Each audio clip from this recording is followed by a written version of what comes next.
పేరు నానికి కాళ్ళు వణుకుతున్నాయట, ఒళ్ళంతా చెమటలు పడుతున్నాయట. అధికారంలో ఉన్నప్పుడు అడ్డమైన పనులు చేసి ఇప్పుడు కోర్టుల చుట్టూ తిరగడానికి పేరు నానికి సిగ్గుండాలి. కొడుకు పేరుని కిట్టుని మొన్న ఎన్నికల్లో గెలిపించుకోవడానికి 10,000 నకిలీ ఇళ్ల పట్టాలు ప్రింట్ చేసి వాటిలో 5,000 ప్రజలకు పప్పు బెల్లాల్లా పంచిపెట్టారు. మిగిలిన 5,000 పట్టాలు పంచడానికి అవలేదు. కానీ ఈయనగాడికి పోయేదే ఉంది, అవి కూడా పంచేసేవాడు. మొన్నేమో రేషన్ బియ్యం అమ్ముకున్నాడు. జైలుకి పోవాల్సిన వాడు చివరి నిమిషంలో బెయిల్ తెచ్చుకుని బయట తిరుగుతూ అరెస్ట్ చేస్తారా చేసుకోండి, నా వెంట్రుకు కూడా ఊడదంటూ రంకెలు వేసి ఇప్పుడేమో బెయిల్ ఇవ్వండి బాబోయ్ లేకపోతే అరెస్ట్ చేస్తారని శోకాలు పెడుతున్నారు. మనిషి అన్నాక సిగ్గు శరం ఉండాలి. పేరు నాని లాంటి వాళ్ళ దగ్గర అవి ఉంటాయని ఆశించడం మన అత్యాశ అవుతుంది. ఇక ఈయన కొడుకు జగన్ ప్రభుత్వంలో ఆకురౌడిలా ఫీల్ అయ్యాడు. ఎప్పుడు దాడులు, కిడ్నాప్లే. పోలింగ్కి ముందు మచిలీపట్నంలో జనసేన కార్యకర్తలను ఇంటికెళ్ళి దారుణంగా కొట్టాడు.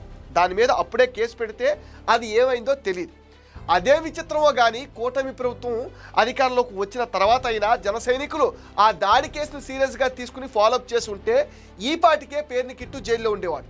పవన్ కళ్యాణ్ ఇష్టం వచ్చినట్టు తిట్టిన పేరు నాని ఫ్యామిలీని జన సైనికులు వదిలేయటమే పెద్ద ఆశ్చర్యం. నకిలీ ఇళ్ల పట్టాలు ఇచ్చిన పేరు నాని లాంటి వాళ్లకు శిక్ష పడాల్సిందే. కోర్టులో బెయిల్ రాకుండా ఉంటే వెంటనే పోలీసులు తండ్రి కొడుకుల్ని అరెస్ట్ చేయటం మాత్రం గ్యారంటీ.